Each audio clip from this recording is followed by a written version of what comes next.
Salutations les passionnés. Voilà, on en est à l'étape du pré-traitement avec Maxime DL, la base.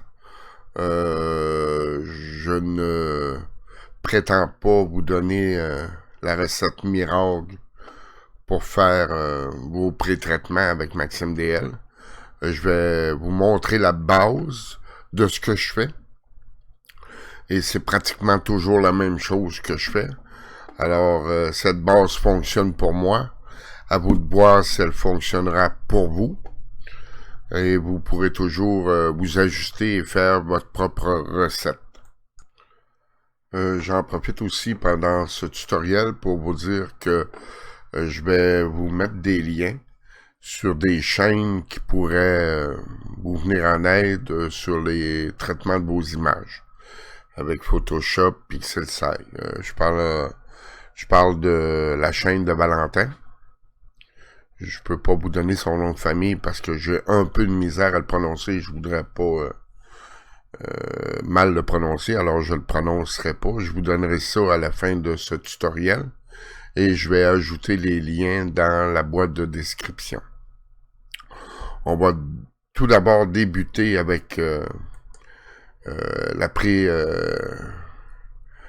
le pré-traitement de l'alignement et le stack. Mais tout d'abord, je vais vous parler du set calibration. Le set calibration, c'est l'utilisation de fichiers dark, flat et bias que vous pouvez créer à partir de votre caméra. En cliquant sur votre caméra et l'autosave, vous pouvez créer vos darks dans le fichier type ici, dans la section type. Vous faites des darks, des bias ou des flats. Les flats, au niveau des flats, ça vous prend soit le ciel avec un temps d'exposition déterminé pour vous permettre d'atteindre une moyenne. Je vais ouvrir un fichier flat pour mieux vous... On va enlever ça ici. Je vais ouvrir un fichier flat. Open.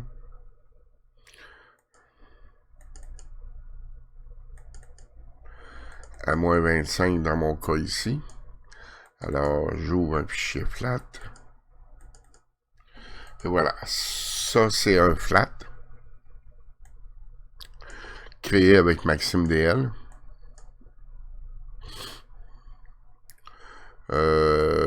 À savoir qu'est-ce que fait le flat.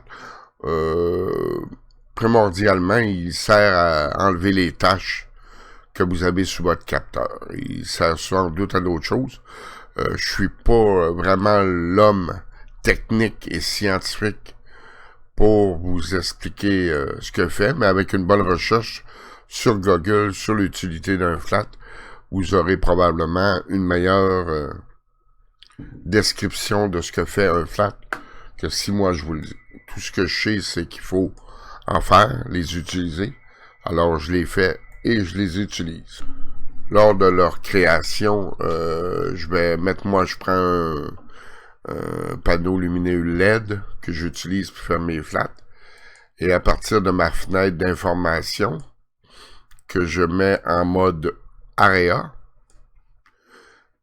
je trouve ici de l'information que je me sers dans ces sections ici, c'est-à-dire le average.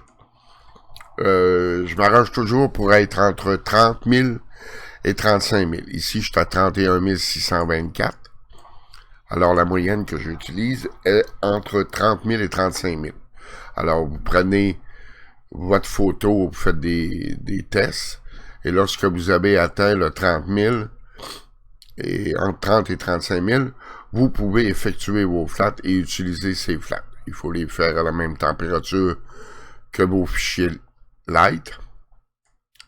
Alors, c'est pas plus compliqué que ça. Vous faites vos flats avec un panneau lumineux ou en utilisant le fond de ciel vers le coucher du soleil.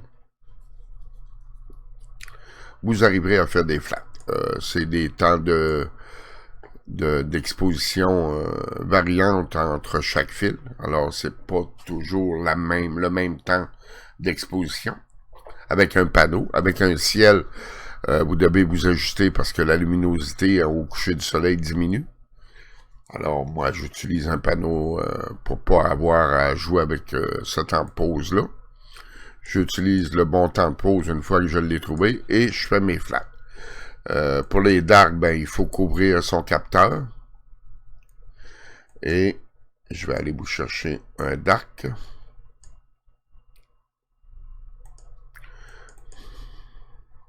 Moi, ça va être des 1200 secondes. Et voilà, un dark. Le dark, vous le faites sur le même temps d'exposition que vos captures.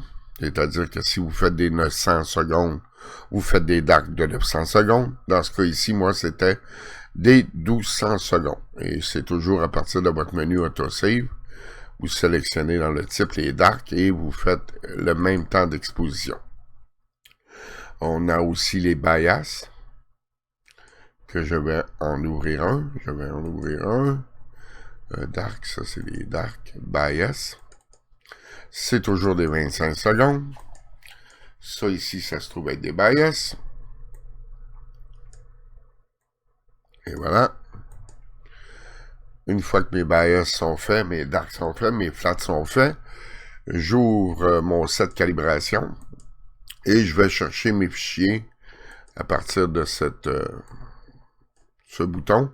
Je vais chercher mes fichiers que je vais ouvrir. Je vais cliquer sur Auto Generate Keep Old, ça veut dire qu'il va conserver les vieux.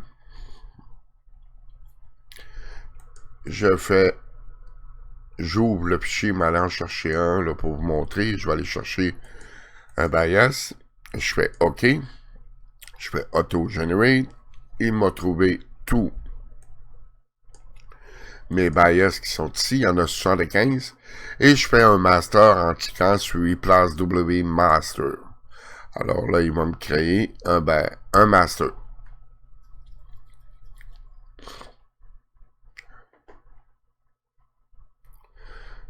Ouais, ça devrait pas être très long.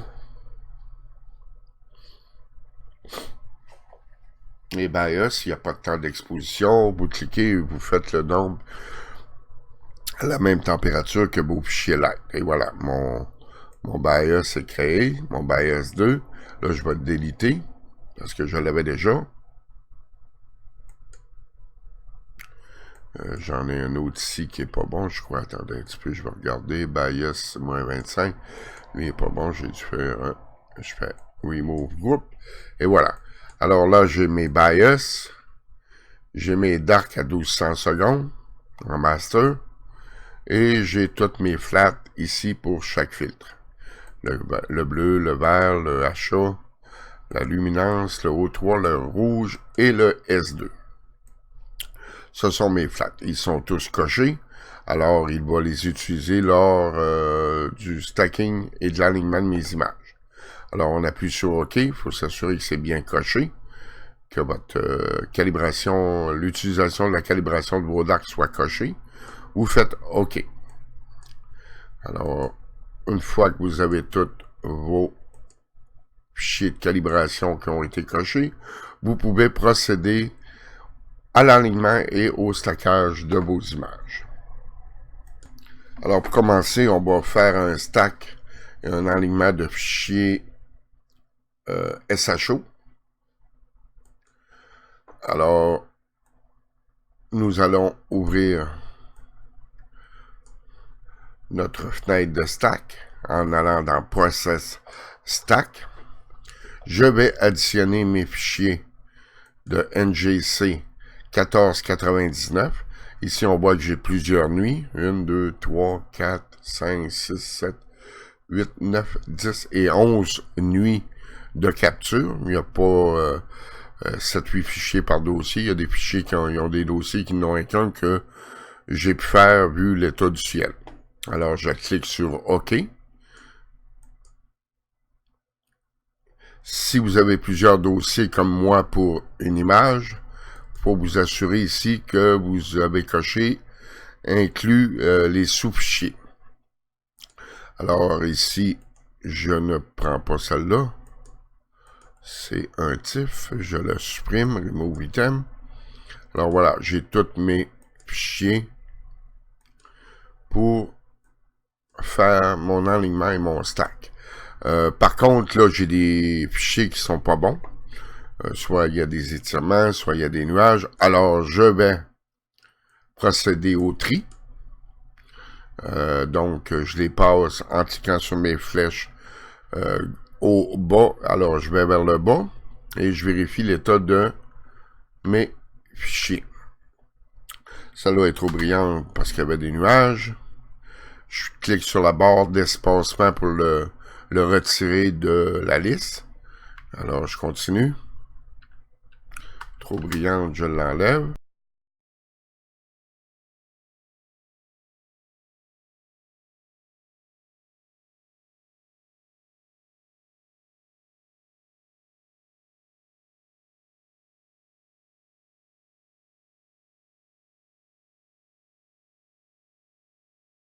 Voilà, toutes mes images ont été vérifiées par moi-même manuellement. Vous auriez pu toujours, à partir de l'onglet qualité, y mettre des critères de sélection. Ce que je trouve, moi je le fais personnellement, je le fais manuel. C'est à bout de boire.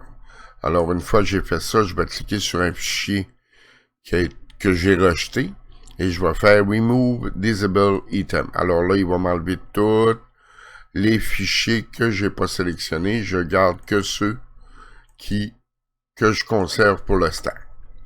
Alors, ma sélection est faite. La qualité, je ne touche pas à ça. L'enlignement, moi, j'utilise l'astrométrie. C'est-à-dire qu'il faut s'assurer que votre monture est bien connectée sur le logiciel de Maxime Lehebres afin que le fit header prenne toute l'information pour pouvoir aligner avec astrométrie.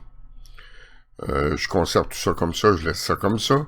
La color, j'en ai pas parce que c'est du SHO, alors je vais dans le groupe, je clique touche de droite sur NGC, set groupe et je mets individuel panel. Alors, je vais avoir un fichier pour chaque filtre stacké. Je vais combiner en Sigma Clip, 16 bits. Ici, par défaut, je crois que c'est 3, moi je mets 2.5. Je coche Ignore Black Pixel et Ignore Over les pixels over à 65 000. Alors, je suis prêt à stacker et à aligner mes images. Alors, j'appuie sur Go. Par avant, ici, je m'assure que je suis bien sur Keep Individual Color Plane. Alors, qu'il me fasse des fichiers individuels, même si ici, je le suis. Alors, je clique sur Go. Et voilà, nous procédons à l'alignement et au stack. Je vous reviens dès que c'est terminé. Voilà, on arrive à la fin du stack et de l'alignement de mes images. Je fais la dernière image qui est le achat. Ça devrait bientôt se combiner. Il se combine. Et voilà. J'ai ma dernière image. Je peux donc fermer ma fenêtre de stack. Et voilà. Et j'ai mes 3 images ici que je vais réduire à 25% pour qu'on les voit tous. Voilà, celle-là, je vais la fermer parce que je n'ai pas besoin. J'ai plus besoin de ça. C'était pour vous montrer les flats. Et voilà. J'ai mes 3 images par filtre. Le HA, le O3 et le S2. Alors maintenant, je vais procéder à un pré-traitement avant l'empilement des 3 images pour me donner la couleur en SHO. Alors, je vais débuter avec le HA. Je vais grossir un peu pour bien voir. Alors, voici mon HA stacké. Je vais dans Filtre et je commence par un Digital Development. Vous pouvez toujours aller voir dans Help Topic en tapant DDP. Ici, on n'a pas le show. On va dans Recherche, DDP. Et vous allez avoir l'information concernant ce que fait le Digital Development. Alors, voilà, j'ai exécuté le DDP. Je laisse ça à non.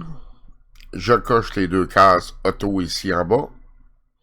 Et je fais OK. J'ajuste mon screen stretch pour être dans le graphisme. Et voilà. J'ai fait mon digital development. Je vais aller dans process et faire un label. Je ne descends pas en bas de 7. Jamais, je ne vais pas à 6, je ne vais pas à 5. Moi, je descends jamais en bas de 7 pour m'assurer de ne pas avoir d'artefacts de mes images. Alors, 7, c'est un peu trop. 8, 7. Alors, je le mets à 7 et je fais OK. J'ajuste toujours mon screen stretch après chaque commande. Alors, voilà. Je vais faire une curve. Je vais juste déliter des points ici parce que c'est les anciens. Hop, delete. Bon, là, j'espère que ça n'a pas planté mon Maxime DL.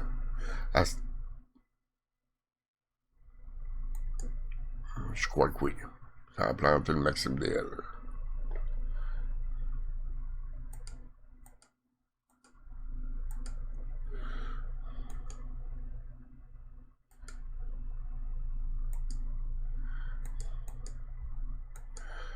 Ah, non, il l'a fait. Alors, je vais juste le canceller parce que mon Maxime DL a fait un fuck. Je vais déliter ces points-là. Je peux aller voir dans mon FitHeader où j'en suis rendu avec mes traitements. J'ai juste le DDP de fait, alors on va faire la curve. Je vais ajouter un peu. Et voilà, mon screen stretch est correct. Et je vérifie mon fond de ciel s'il n'est pas trop granuleux, tout est correct. Je vais faire un stretch. Et voilà. Je mets ça à gamma 0.9. Screen stretch ici qui est coché. Je mets ça à 16 bits et je fais OK. Selon la qualité de mon ciel, j'aurais pu faire un filter kernel ici. Mais là, mon ciel est beau, alors je ne le ferai pas pour cette photo. Alors, voilà, la base du pré-traitement est fait pour mon achat et je procède la même chose pour le O3. Alors, filter, digital development, toujours anon, auto. Je fais OK, j'ajuste ma screen stretch. Je vais dans process, label. Je mets plus que 7. Je regarde le fond de mon ciel, comment est-ce qu'il est. Il est un peu granuleux. Alors, je vais le mettre à 8. Je vais faire ma curve. C'est trop fort. On va regarder ce que ça donne. On laisse ça comme ça. On fait OK. On ajuste son screen stretch. Je fais le stretch toujours à 9. Screen stretch, 16 bits. Et je fais OK. Dans ce cas ici, je vais le faire le filter kernel ici. Alors, filter, kernel filter. On voit que ça fait un peu un flou aussi. Alors, on fait un low pass. Et je fais OK. Alors, voilà. C'est terminé pour le O3. Je procède au S2. Un digital development. Je fais OK. J'ajuste ma screen stretch. Je fais le label. Je mets en bas de 7. Je fais OK. En bas de 7, c'est moi, ça. Si vous pouvez aller plus bas, allez-y. Mais vérifiez toujours le fond de votre ciel, puis que vous ne créez pas d'artefact parce que vous avez poussé un peu trop votre traitement. Alors, je vais faire la curve. J'ajuste, je mets ça comme ça. Je place ma screen stretch. Je fais mon stretch. Gamma. 16 bits, screen stretch, OK.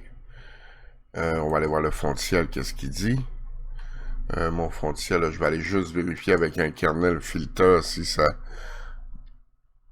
En cliquant sur auto, je vois la différence. Je vais le faire. Alors, je fais OK. Et voilà.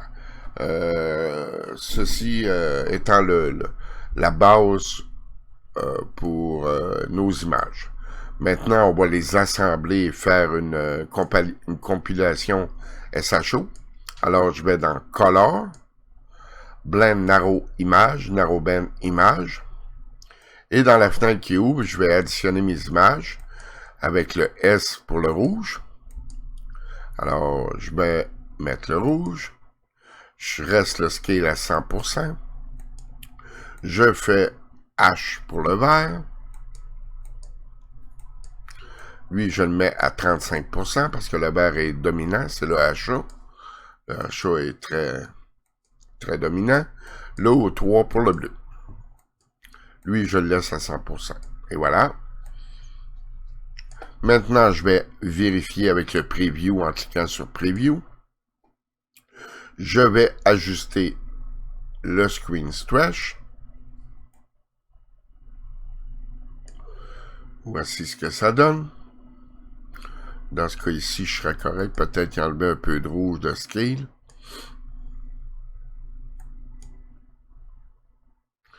Là, je vais avoir trop de vert, alors j'augmente.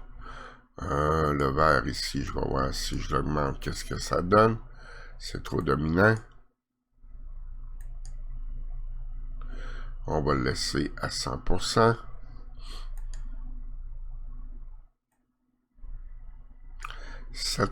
Et voilà, 100%. C'est à peu près toujours le même scale. Il faut s'ajuster selon notre image. Alors voilà, je laisse comme ça. Je pourrais toujours additionner le HA. Le HA ici, en cochant la case luminance pour l'ajouter. Et je fais OK.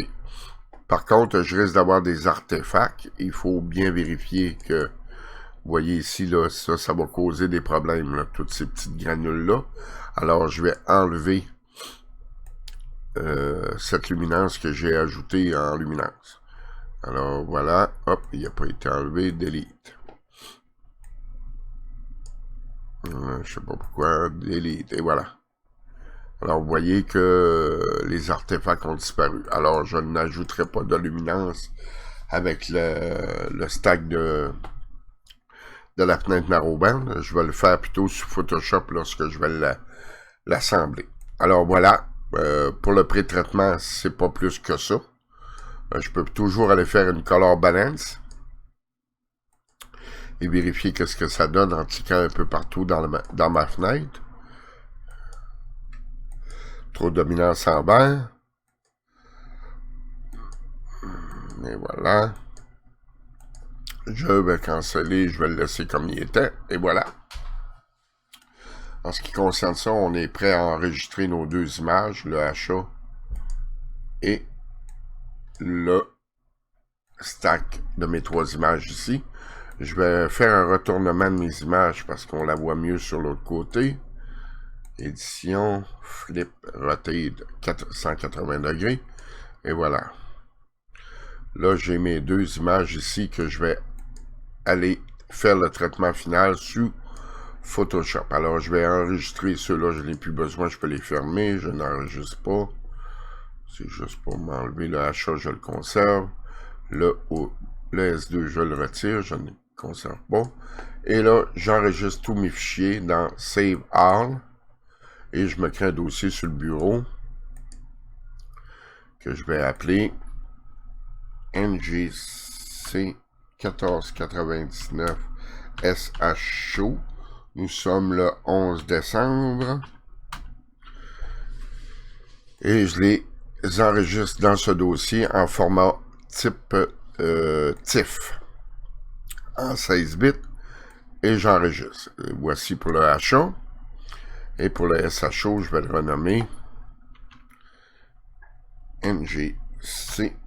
NGC 1499 SHO.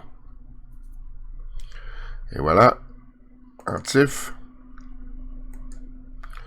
Et j'enregistre. Voilà ce qu'il y en a pour le pré-traitement avec Maxime DL pour du SHO.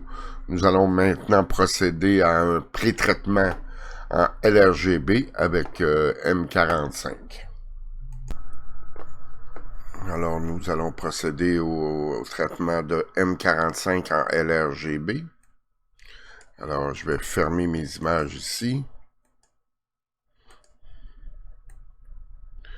Et nous allons aller chercher nos fichiers. Mais avant, on vérifie pour cette calibration. J'ai juste les flats que j'ai pas. J'ai mes bias et j'ai mes dark à 900 secondes à moins 25. Et voilà, ça c'est correct. Alors, je processe, stack, et j'additionne mes fichiers de M45 sur 1, 2, 3, 7 jours. Alors voilà.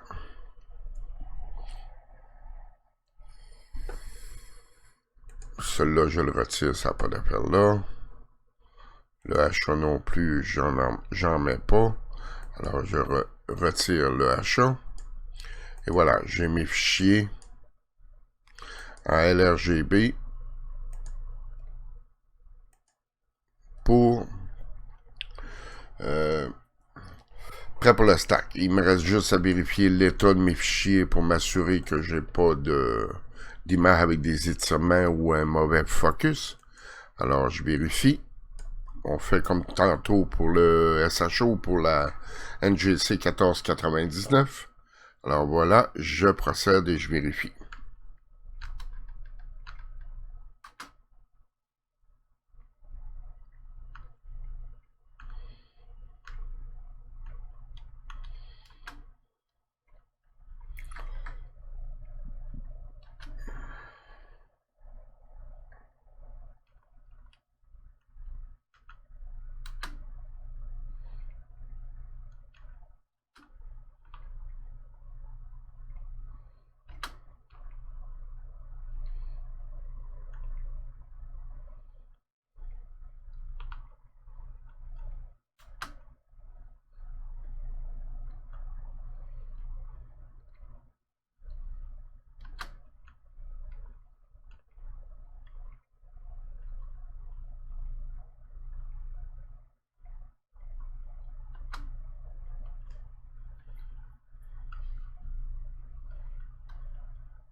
Voilà, mes images ont toutes été vérifiées. Il me reste à retirer les images que j'ai désélectionnées en cliquant touche de droite sur une image et je fais Remove, Disable.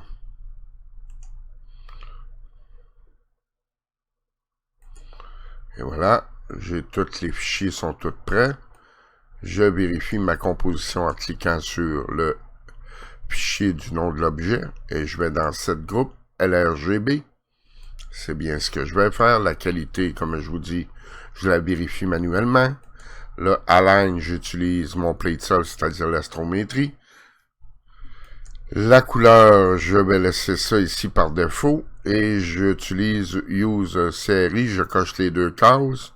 La luminance, je veux qu'elle soit à 100%. Et la conversion Color Space en RGB. Je vais sur Combine. Je clique sur Options. Je m'assure qu'il va me sortir un fichier pour chaque filtre. Parce que je vais utiliser la luminance séparément du LRGB. Alors voilà, je suis prêt. Je procède donc au stack de mes images, à l'enlignement et au stack de mes images.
Voilà, l'enlignement, le stacker est terminé.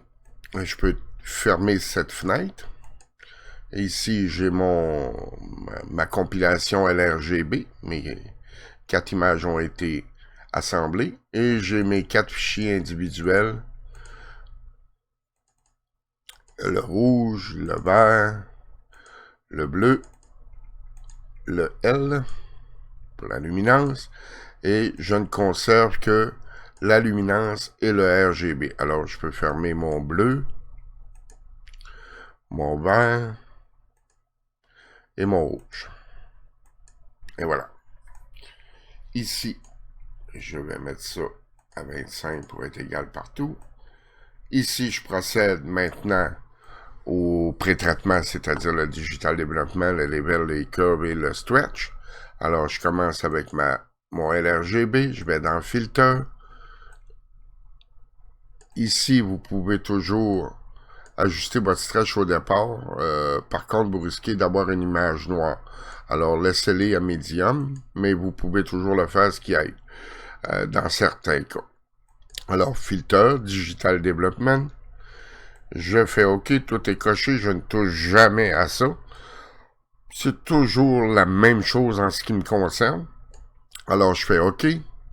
Je vérifie mon stretch est correct. Je fais le level. Jamais en bas de 7 ou en haut de 3. 1.3 ou 0.7. Alors, ici, je vais le mettre à 0.8. Je vérifie toujours mon screen stretch. Je descends un petit peu. Je fais le curve. On va supprimer les points de mon dernier. Et je vais créer un nouveau point. Je m'assure que je ne crée pas d'artefact. Alors voilà, je fais OK. Je fais mon screen stretch. Gamma 9, screen stretch, toujours la même chose. Je ne touche à rien, je laisse toujours mon setup comme il est. Alors maintenant, c'est terminé pour ça. Je vais aller dans Color. Je vais aller vérifier le fond de ciel s'il est granuleux. Pour l'arranger avec le filtre kernel, il est correct. Alors, je ne touche pas le filtre kernel, j'en ferai pas. Je vais dans Color pour faire une balance. Color Balance. Et là, je clique un peu partout pour aller chercher une couleur qui serait celle-ci, là, selon moi, qui serait la mieux. Alors, je clique sur OK.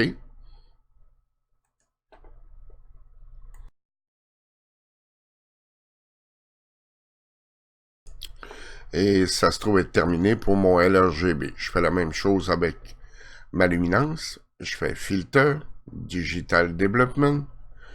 Toujours les mêmes setups. Je fais OK. Je vérifie mon stream. Stretch. Tout est correct. Je fais un level. Toujours en bas de 7. Jamais en bas de 7. Ou en haut de 1.3. Dans le cas des galaxies, ça va être vers le haut. C'est les nébuleuses, c'est le gamma descend. Alors, je vais augmenter à 0.7. 0.8, ça donne quoi? Alors, je le laisse à 0.7. Alors, OK. Je fais ma curve. Ça, c'est un petit peu trop puissant.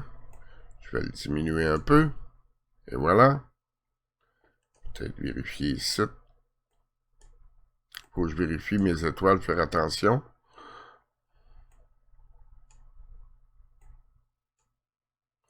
Comme ça. Je fais OK. Je vais aller vérifier le fond de mon ciel pour le filtre kernel. Il est correct. Je ne touche pas à ça. Je ne fais pas de filtre kernel. Ça me donnerait rien. C'est un traitement de trop. Alors voilà, mes deux fichiers sont pré-traités. Il ne me reste plus qu'à les traiter avec Photoshop. Alors je peux procéder à l'enregistrement de ces fichiers. Save All. Je me crée un dossier sur le bureau que je vais appeler M45 LRGB 11 décembre. Alors, je clique sur le dossier pour les enregistrer. Je les enregistre en type TIFF, 16 bits. Je fais enregistrer. Et le LRGB en format TIFF aussi. Et j'enregistre. Voilà en ce qui concerne le pré-traitement. Je vais faire l'autre vidéo et je parlerai des sites de référence pour vous aider à avoir des tutoriels pour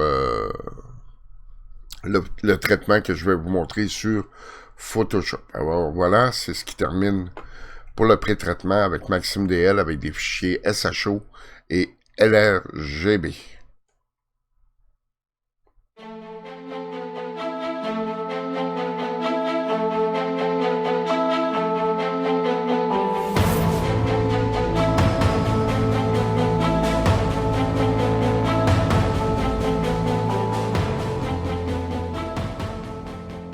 Afin de ne rien manquer, abonne-toi et clique sur la cloche.